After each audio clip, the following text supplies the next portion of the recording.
শিক্ষার্থীবৃন্দ, পরিসংখ্যান পাঠের সবচেয়ে গুরুত্বপূর্ণ একটি ক্লাস, যেখানে নতুন একটি সূত্র আছে। সেই সূত্রটি আপনারা দেখে নেবেন। সূত্রটি সম্পূর্ণ নতুন, আপনি কোনো গাইড বইয়ে পাবেন না, তাই সূত্রটি দেখে নেবেন এবং নোট করে লিখে রাখবেন।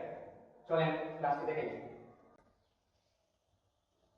কোন উপাত্তের পরিসর 65 এবং ওই উপাত্তের সর্বনিম্ন মান 34 হলে ওই উপাত্তের সর্বোচ্চ মান কত? তখন আমাদের কাজ হচ্ছে, দেওয়া আছে পরিসর সমান 65, সর্বনিম্ন মান ছিল 34, সর্বোচ্চ মান কত? আমরা আগে একটা সূত্র নতুন করছিলাম, এখানে ছিল মধ্যমান, আর এখানে কি পরিসর। তো পরিসরের জন্য আলাদা একটা নতুন সূত্র আছে, আপনারা দেখে নেন। প্রথমে আপনি লিখবেন আমরা জানি সর্বোচ্চ মান সমান পরিসর মাইনাস 1 প্লাস সর্বনিম্ন মান।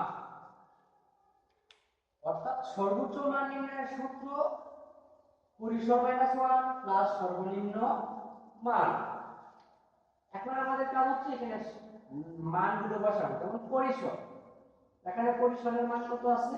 65। আমরা লিখে নিলাম 65 মাইনাস 1 প্লাস সর্বনিম্ন মান কত আছে আমাদের? 34। আমরা লিখে নিলাম 34। এখন এই ব্র্যাকেটের কাজটা আগে করবেন। 65 থেকে 1 মাইনাস করবেন, থাকবে 64 প্লাস 34। তাহলে 64 এবং 34 যোগ করলে কত আসে? 98। তাই আমরা বলতে পারি ওই উপাত্তের সর্বোচ্চ মান 98। এই ধরনের ভিডিও পেতে আমাদের সাথে থাকুন। ধন্যবাদ সবাইকে।